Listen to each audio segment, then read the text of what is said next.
नमस्कार। आपका अखबार के YouTube चैनल पर आपका स्वागत है। मैं हूं प्रदीप सिंह। आज बात करेंगे कांग्रेस पार्टी की, देश की सबसे पुरानी और इस समय सबसे बड़े विपक्षी दल की।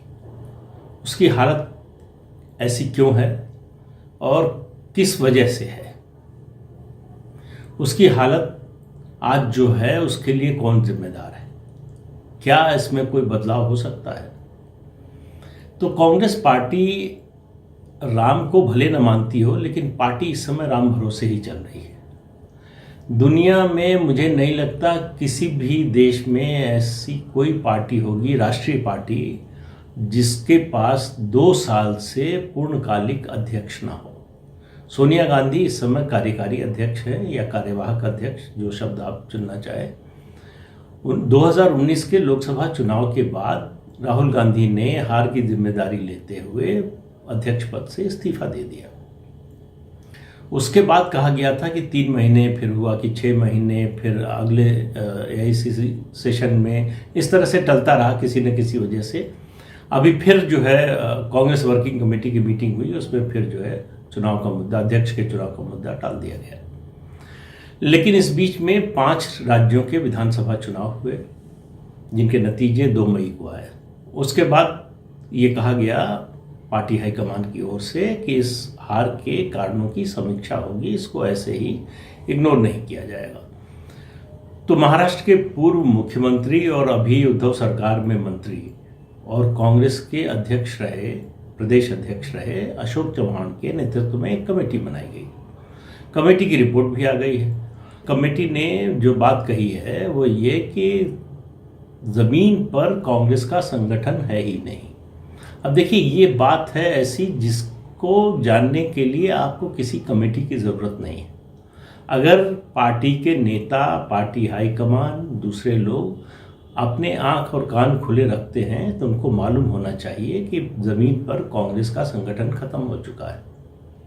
उसके बाकी नेता भी कह रहे हैं, उनके जो वरिष्ठ नेता हैं, जिनको ग्रुप ऑफ 23 कहा जा रहा है, वो भी यही बात लगातार कह रहे हैं कि संगठन संगठन संगठन। संगठन नहीं है तो कैसे चुनाव जीतेंगे, कैसे चुनाव लड़ेंगे? बिना संगठन के दुनिया में कोई पार्टी चुनाव लड़ सकती है, जीत सकती है? ऐसा हो सकता है क्या? लेकिन कांग्रेस को अभी शायद ऐसा ही लगता है कि वो लड़ सकती है, वो जीत सकती है।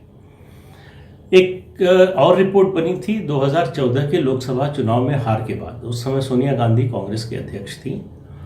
उस समय जो कमेटी बनी वो AK एंटनी, जो केंद्रीय मंत्री रह चुके हैं, कांग्रेस में के वरिष्ठ नेता हैं, केरल के मुख्यमंत्री रह चुके हैं। तो AK एंटनी और अशोक चव्हाण दोनों में एक बात कॉमन है, दोनों परिवार के प्रति वफादार हैं। तो कमेटी, मतलब अगर हार के कारणों की जांच के लिए या समीक्षा के लिए कमेटी बनेगी तो उसका अध्यक्ष भी परिवार का वफादार ही बनेगा। उसमें मेरिट वेरिट की बात नहीं आती है। मैं ये नहीं कह रहा हूँ कि AK एंटनी या अशोक चव्हाण की मेरिट नहीं है या वो सक्षम नहीं है, लेकिन ऐसा क्यों है कि ऐसे ही लोगों को चुना जाता है जो परिवार के प्रति वफादार हैं। कांग्रेस में और भी नेता हैं और योग्य नेता हैं, उनसे मतलब योग्यता में किसी मायने में कम नहीं है, लेकिन खैर ये पार्टी का फैसला है। अब समस्या ये है कि सोनिया गांधी अध्यक्ष रहना नहीं चाहती, और उसकी एक बड़ी वजह यह है कि उनका स्वास्थ्य ठीक नहीं है। स्वास्थ्य के कारणों से पिछले 2 सालों से लोकसभा चुनाव में ही बहुत कम निकली थी। उसके बाद से जो चुनाव हुए विधानसभा के, उसमें चुनाव प्रचार के लिए वो एक आध जगह शायद गई हों तो गई हों, नहीं तो चुनाव प्रचार के लिए नहीं निकली। तब पार्टी का राष्ट्रीय अध्यक्ष चुनाव प्रचार के लिए नहीं जाता, किसी जनसभा के लिए नहीं जाता, वर्कर्स की मीटिंग के लिए नहीं जाता, घर से। और चूंकि कोरोना का समय है तो इसलिए वैसे भी निकलना जो है कम हो गया है नेताओं का और दूसरे लोगों का, तो जाहिर है कि उनके लिए भी ये समस्या है। और जिसे वो अध्यक्ष बनाना चाहती हैं और जिसे एक पार्टी का बड़ा वर्ग है जो चाहता है कि बने फिर से राहुल गांधी, वो ये जिम्मेदारी उठाने को तैयार नहीं है। एक बार बड़ी मुश्किल से जो है उन्होंने ली जिम्मेदारी और छोड़ के चले गए। लेकिन वो जिम्मेदारी तो छोड़कर चले गए, लेकिन उस पद के जो अधिकार हैं उनका वो उपयोग करना चाहते हैं। पार्टी में जो कुछ हो रहा है, जो भी नियुक्तियां हो रही हैं, फैसले हो रहे हैं, वो नीतिगत फैसले हों या संगठन के स्तर के फैसले हों, सब में राहुल गांधी की सबसे महत्वपूर्ण भूमिका है। लेकिन वो अध्यक्ष नहीं बनेंगे। वो बार बार कह रहे हैं कि वो अध्यक्ष नहीं बनना चाहते, और सोनिया गांधी कह रही हैं कि उनके अलावा और कोई अध्यक्ष हो नहीं सकता। तो ये स्टेलमेट बना हुआ है, ये एक तरह का ठहराव बन गया है कि अब कांग्रेस के पास कोई पूर्णकालिक अध्यक्ष नहीं है, और जल्दी में होने वाला है इसकी भी कोई संभावना नहीं नजर आती। आपको याद होगा कि एके एंटनी कमेटी जो बनी थी उसकी रिपोर्ट, हालांकि पूरी रिपोर्ट तो कभी सार्वजनिक हुई नहीं, कुछ लोगों को के पास ही पहुंची। उसमें से एक बात जो आज तक चर्चा होती है, जिसकी 7 साल हो गए, उसमें उन्होंने कहा था कि कांग्रेस पार्टी की छवि मुस्लिम परस्त पार्टी के रूप में बन गई, उसको लोग हिंदू विरोधी पार्टी के रूप में देखते हैं। तो अब ये लगता था बहुत से लोगों को, मुझे भी काफ़ी समय तक लगता रहा कि शायद ये 2004 से 14 के बीच में जो कांग्रेस ने किया, जिस तरह से हिंदू उग्रवाद का मुद्दा उठाया, जिस तरह से राहुल गांधी ने अमेरिकन एम्बेसडर से जाकर ये कहा कि इस्लामी आतंकवाद से ज़्यादा खतरनाक हिंदू आतंकवाद है, ये सब हुआ। फिर जो उस समय के केंद्रीय गृह मंत्री थे सुशील शिंदे, उन्होंने जिस तरह से कहा कि आरएसएस आतंकवादियों को ट्रेनिंग देता है, हथियार देता है, उसके बाद संसद को माफ़ी मांगनी पड़ी, अपनी बात वापस लेनी पड़ी। उनके पास इसका कोई प्रमाण नहीं था। उसके अलावा प्रधानमंत्री मनमोहन सिंह ने एक बात कही थी कि इस देश के संसाधनों पर पहला हक मुसलमानों का है। इसकी बड़ी प्रतिक्रिया हुई कि कोई प्रधानमंत्री इस तरह की बात कैसे कह सकता है, जो जिसकी पार्टी और संविधान देश का कहता हो कि ये सेकुलर देश है, उसमें धर्म के आधार पर ये भेदभाव या इस तरह का एक किसी को प्रेफरेंशियल ट्रीटमेंट देना, ये कैसे हो सकता है। तो ऐसा लगता था कि ये पोस्ट राजीव गांधी कह लें या पोस्ट नरसिम्हा राव पीरियड का जो है ये डेवलपमेंट है कि कांग्रेस उस ओर ज़्यादा झुकती चली गई और उसकी छवि बन गई कि ये मुस्लिम परस्त पार्टी है। हालांकि समय समय पर इसके विपरीत जो है प्रमाण मिलते रहे, लेकिन अभी मेरी धारणा पूरी तरह से बदल गई, और उस धारणा को बदलने का कारण ये है कि मैंने अभी पढ़ा 1-2 दिन पहले डॉक्टर भीमराव अंबेडकर, जो पहली कैबिनेट में कानून मंत्री थे, जवाहरलाल नेहरू प्रधानमंत्री थे, जाहिर है, उन्होंने अपने पद से इस्तीफा दे दिया और बहुत दुखी होकर इस्तीफा दिया। और जैसे कि संसदीय परंपरा है, जो भी मंत्री इस्तीफा देता है उसको ये अधिकार होता है कि वो संसद में एक वक्तव्य दे कि वो इस्तीफा क्यों दे रहा है, जिससे उसको लेकर कोई गलतफहमी या दुष्प्रचार इस तरह का ना हो, ये संशय न बना रहे कि ये कारण है वो कारण है, लोग अटकलें न लगाएं। तो डॉक्टर अंबेडकर जब खड़े हुए बोलने के लिए, तो उन्होंने कहा कि मैंने देखा तो इस परंपरा में कुछ लोगों ने इसका इस्तेमाल किया, कुछ लोगों ने नहीं किया। उन्होंने इस्तीफा दिया और चुपचाप चले गए, कोई वक्तव्य नहीं दिया। उन्होंने कहा फिर मेरे सामने संकट था कि किसको चुनूं, लेकिन मैंने चुना कि मैं अपनी बात रखूंगा। तो उन्होंने 4 मुद्दे गिनाए जिनकी वजह से उन्होंने कैबिनेट से इस्तीफा दिया या उनको देना पड़ा। वो चाहते नहीं थे, लेकिन उनकी जो स्थिति बना दी गई थी उन्हीं के मुताबिक, मैं अपनी ओर से नहीं जोड़ रहा हूं, उसके कारण उनको इस्तीफा देना पड़ा।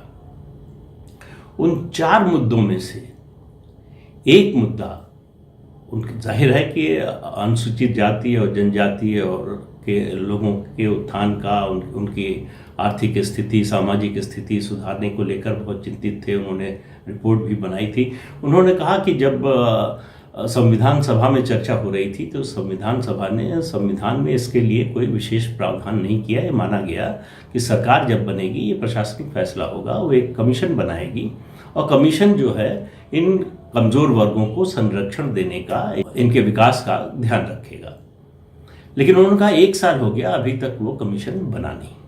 पर वो इतने पर रुके नहीं। उन्होंने क्या कहा आपको उसके 2-3 वाक्य सुनाता हूँ। उन्होंने कहा, दुनिया में कोई ऐसा देश नहीं है जहाँ पर जिस तरह की स्थिति भारत में अनुसूचित जाति और जनजाति के लोगों की है, उस तरह की स्थिति वहाँ किसी और वर्ग की हो। इसके बावजूद, कहते हैं, इस स्थिति के बावजूद उनकी सुरक्षा के लिए कोई इंतज़ाम नहीं किया गया है। आगे उनका अगला वाक्य इसके बाद है, compare the concern the government shows over safeguarding the Muslims. अब ये डॉक्टर अंबेडकर कह रहे हैं, और डॉक्टर अंबेडकर की योग्यता, क्षमता, समझदारी, राजनीतिक समझ, इस पर कोई सवाल नहीं उठा सकता। और फिर आगे कहते हैं कि ऐसा नहीं है कि मैं इससे मुझे कोई एतराज़ है। मुसलमानों को जहाँ भी, जितनी भी, जब ज़रूरत पड़े उनको संरक्षण मिलना चाहिए। मैं इस बात से सहमत हूँ।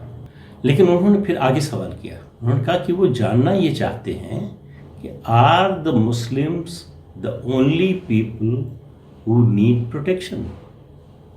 क्या सिर्फ मुसलमान ही इस देश में ऐसे हैं, ऐसा वर्ग है जिसको संरक्षण की ज़रूरत है? ये सवाल वो सरकार से कर रहे हैं। जवाहरलाल नेहरू प्रधानमंत्री जो उस समय थे, सदन में मौजूद थे शायद, उनसे सवाल कर रहे हैं, उनकी सरकार से सवाल कर रहे हैं। वो एक दिन पहले इस्तीफा दे चुके थे और उन्होंने फिर अपना सवाल दोहराया कि क्या अनुसूचित जाति और जनजाति के लोगों को संरक्षण की ज़रूरत नहीं है। ये उन्होंने जो 4 कारण गिनाए थे इस्तीफा देने के मंत्रिमंडल के, वो उनमें से एक कारण था। वो अगर आप वो पूरा उनका स्टेटमेंट पढ़ेंगे तो आपको बड़ा दुख होगा कि किस तरह की परिस्थिति में उन्होंने लगभग 4-4.5 साल नेहरू मंत्रिमंडल में काम किया, लगातार अपमानित होते हुए, लगातार उनकी योग्यता, क्षमता के प्रति कहे कि एक तरह के दुराग्रह के बावजूद वो काम करते रहे। उसका एक कारण था कि वो चाहते थे कि हिंदू कोड बिल पास हो जाए, उसके लिए काम कर रहे थे।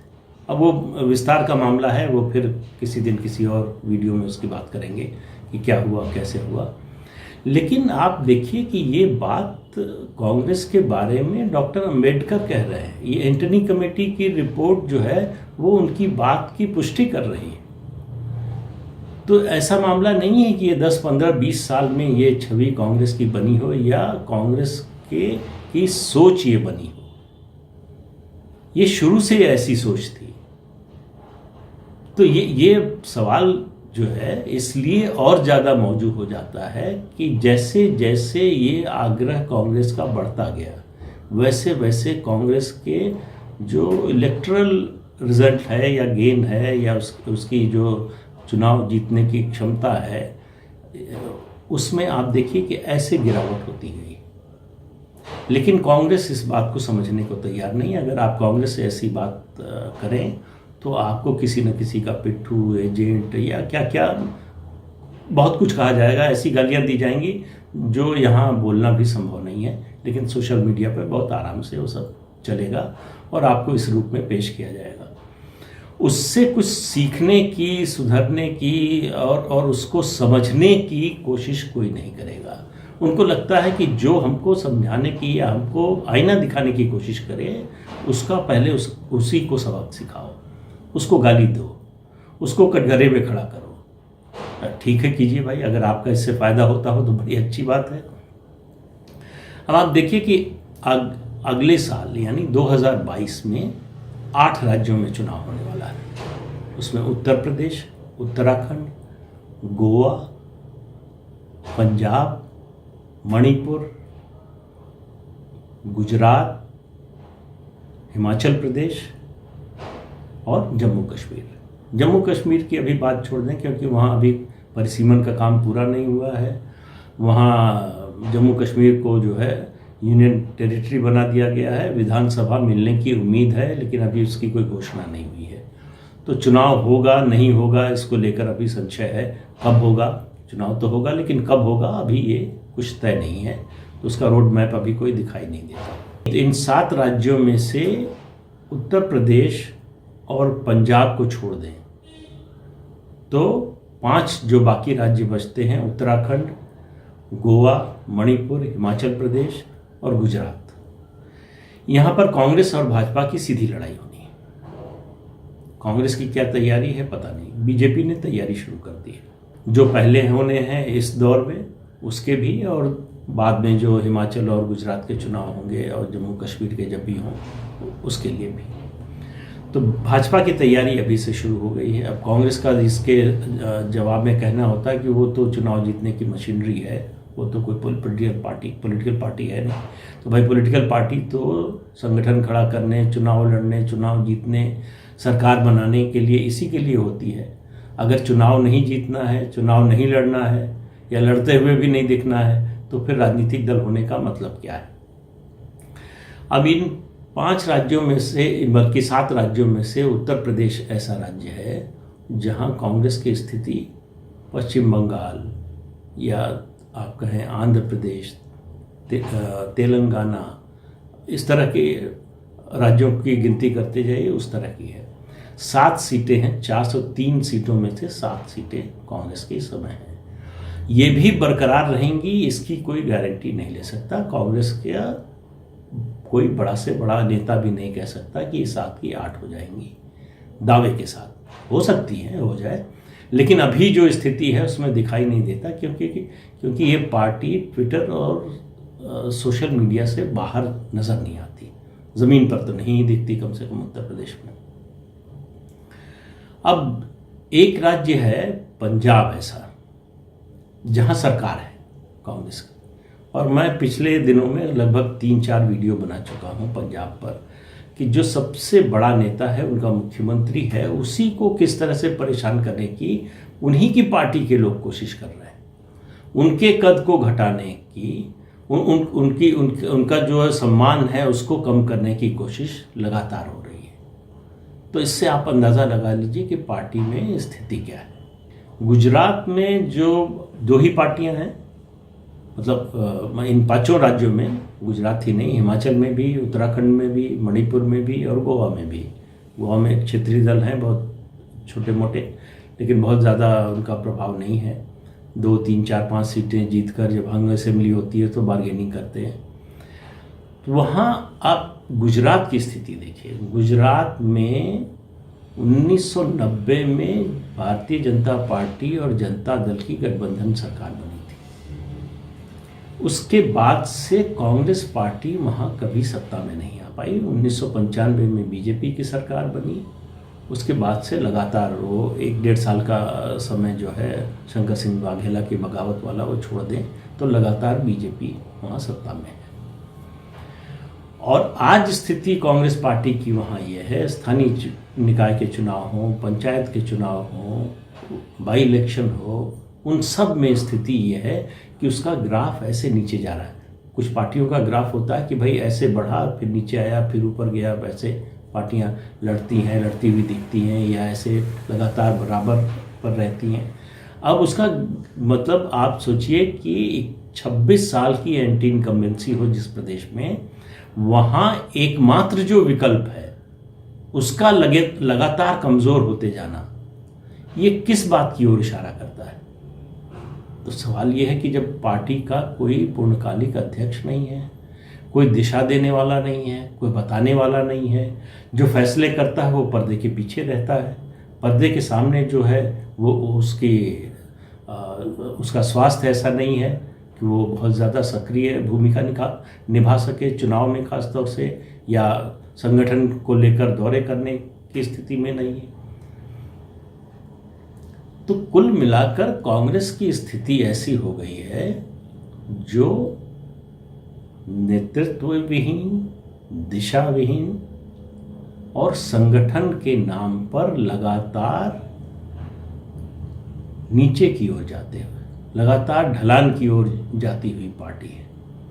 इस पार्टी को सोचना चाहिए कि उस अपने पुराने गौरव को कैसे लौटाए, कैसे फिर उठकर खड़ी हो, और ये आधे मन से नहीं होगा।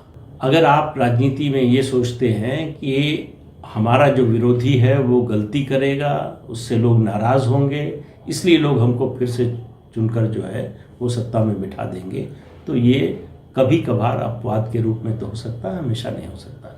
लेकिन लोग अगर बिठाना भी चाहें तो उसके लिए आपके पास तो कुछ होना चाहिए। अगर बारिश हो रही है, आपके पास छोटा सा बर्तन है, तो आपके पास उतना ही जल होगा। आपके पास संगठन नहीं है तो उतने ही वोट मिलेंगे।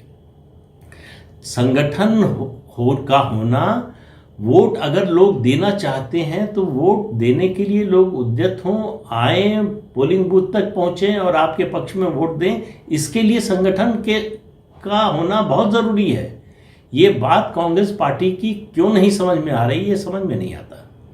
जो समझाने की कोशिश कर रहे हैं विरोधियों को तो छोड़ दीजिए, उनको तो गाली मिलती है। जो अपने हैं, जिन्होंने 30 साल, 40 साल, 50 साल पार्टी में लगा दिया, वो बताने की कोशिश कर रहे हैं, तो उनमें भी खोजा जा रहा है कि ये किससे मिला हुआ है, किसके कहने पे बोल रहे हैं। तो अगर ये स्थिति होगी तो फिर तो सुधार की कोई गुंजाइश नजर आती नहीं। लेकिन उम्मीद पर दुनिया कायम है, उम्मीद करना चाहिए कि स्थितियां सुधरेंगी। कांग्रेस को शायद याद आएगा कि उसे क्या करना चाहिए। तो आज के अंक में बस इतना ही। अगले अंक में फिर मिलेंगे किसी नए मुद्दे के साथ। तब तक के लिए इजाज़त दीजिए, नमस्कार। आपसे फिर एक अनुरोध है कि इस चैनल को देखिए, लाइक कीजिए, शेयर कीजिए और सब्सक्राइब ज़रूर कीजिए। अगर आप चैनल देखते हैं तो सब्सक्राइब करेंगे तो उससे हौसला बढ़ता है। नमस्कार।